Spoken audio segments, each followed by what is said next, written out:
جیسے میں نے شروع میں عرض کیا کہ جو بات ہمیں اللہ اور اللہ کے رسول سے نہ ملے وہ ہم دیکھتے ہیں، اگر اس حدیث پر چاروں اماموں کا عمل ہوگا تو اجماع وہ صحیح ہوگی، اور اگر اماموں میں اختلاف ہے تو پھر ہم کیا کریں گے کہ جس پر ہمارے امام کا عمل ہے، کیونکہ جس طرح امام بخاری رحمۃ اللہ نے فرما دیا تھا کہ میں صحیح حدیث بخاری میں لاتا ہوں، امام صاحب کا بھی اعلان ہے اذا صح الحدیث فهو مذہبی، میں اپنے مذہب کا مدار صحیح حدیث پر رکھتا ہوں، اس لیے جس پر ہمارے امام کا مذہب ہے وہ حدیث ہمارے ہاں صحیح ہے۔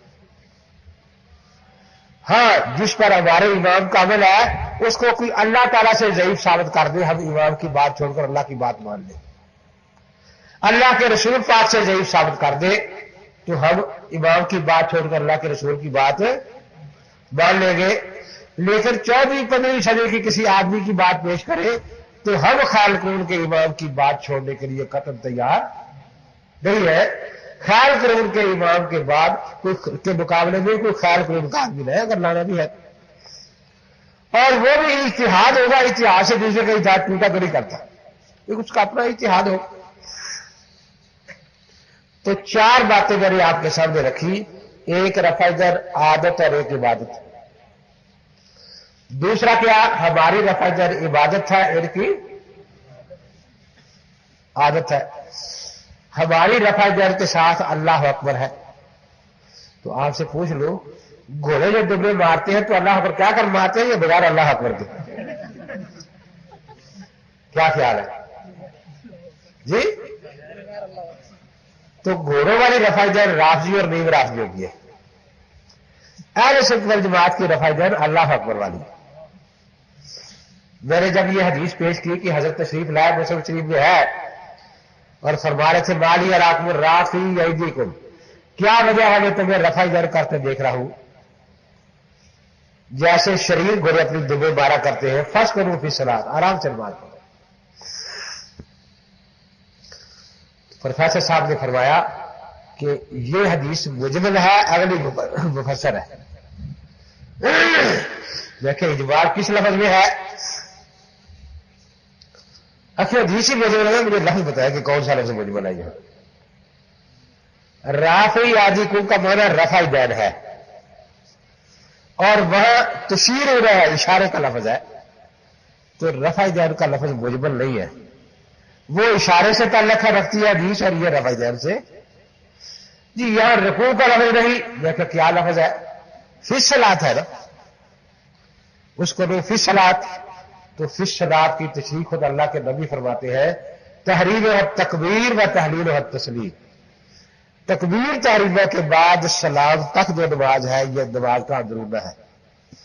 اس میں رکوع بھی اندر نماز کے آیا، سجدہ بھی نماز کے اندر آیا، دوسری رکعت کا شروع بھی نماز کے اندر آیا، تیسری کا شروع بھی، چوتھی رکعت کا شروع بھی نماز کے اندر آیا، اور یہی کچھ ہمارا مسلک ہے۔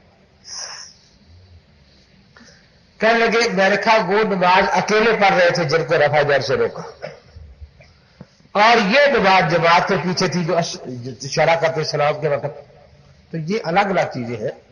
وہ جیسے میں نے کہا مرزا قادیانی کہتا ہے نا کہ مہدی اور مسیح ایک ہی ہو گئے، ہم ان کو یہی سمجھاتے ہیں کہ مسیح مہدی امام بنے گا، مسیح مقتدی ہے، مقتدی امام دو الگ الگ ہوتے ہیں، ایک نہیں ہوتا۔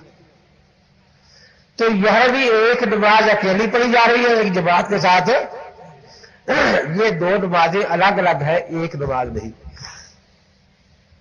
کہنے کے ہاں یہ دلیل تو بتاتی ہے کہ حدیثیں دو ہیں، لیکن ہمارے پاس بھی دلیل ہے کہ یہ ایک ہے۔ میرے کا فرمائے کہ تشبیہ حضرت نے دونوں جگہ گھوڑوں سے دی ہے، تو جب تشبیہ ایک ہے تو فعل بھی ایک ہوگا۔ دیکھا یہ جو آپ نے بات کہی ہے، میں نہیں سمجھتا کہ پہلی جماعت کا بچہ بھی ایسی غلط بات کہے۔ آپ تو پروفیسر ہے، کیسے؟ میرے خیال میں کہتا ہوں یہ ٹیوب دودھ کی طرح سفید ہے، وہ مرغی دودھ کی طرح سفید ہے، تو پہلی جماعت کا بچہ بھی اتنا بیوقوف نہیں کہے کہ مرغی اور ٹیوب ایک چیز ہے۔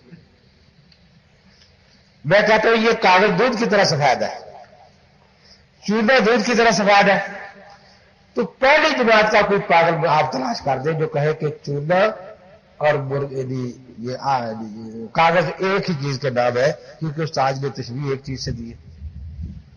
میں نے کہا آپ تو عجیب بات ہے، ایسی بیوقوفی تو پہلا بچہ بھی نہیں کرتا، پہلے یہ بات کا جواب کر رہے ہیں۔ کہنے لگا پھر آپ حدیث کا مطلب نہیں سمجھے، میں کہ آج سمجھا دیں۔ پھر آج بیٹھے جو ہے کہ حضرت کا مقصد یہ تھا کہ جیسے گھوڑے بار بار دمے مارتے ہیں تو بار بار رفع جان ہے، کہ یہ اپنے رافضیوں کی طرح ایک دفعہ آرام سے کر دیں۔ میں نے کہا اگر اس حدیث کا معنی یہ ہے تو دوسرے کا بھی یہی کرو کہ السلام علیکم کے وقت دو چار تھپڑ نہ مارو دائیں بائیں والے کو، ایک آرام سے مار دیا، السلام علیکم السلام علیکم۔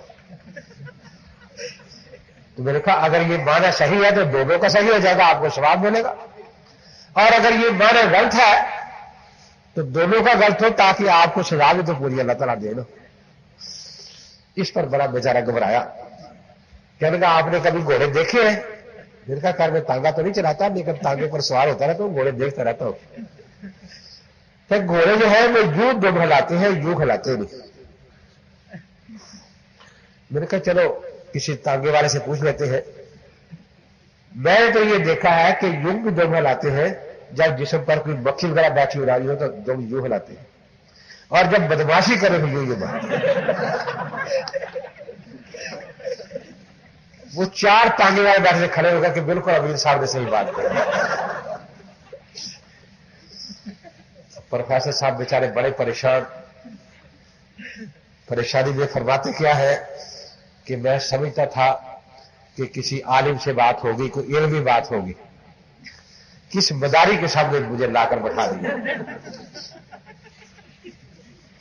میں نے کہا بہرحال میں اس پر بھی آپ کا شکر گزار ہوں کہ آپ میرے کسی فرق کی تو داد دے رہے ہیں نا کہ میں آپ کو بچا اچھا رہا ہوں، کسی فرق کی تو آپ داد دے رہے ہیں نا کہ کوئی فرق تو چلو مجھے آتا ہے وہ نہ صحیح، یہ تو ہے نا۔ اب آخر کہتا ہے تم بھی تو رفع جان تحریمہ میں کرتے ہو۔ میں نے کہا گھوڑا اللہ پر کہہ کے کرتا ہے، ہم تو اللہ پر کہہ کے کرتے ہیں۔ وہ تو عادت ہے گھوڑے کی، یہ ہماری رفع جانی بات تھا، تمہیں آج تیری بات کا پتہ ہی نہیں ہے۔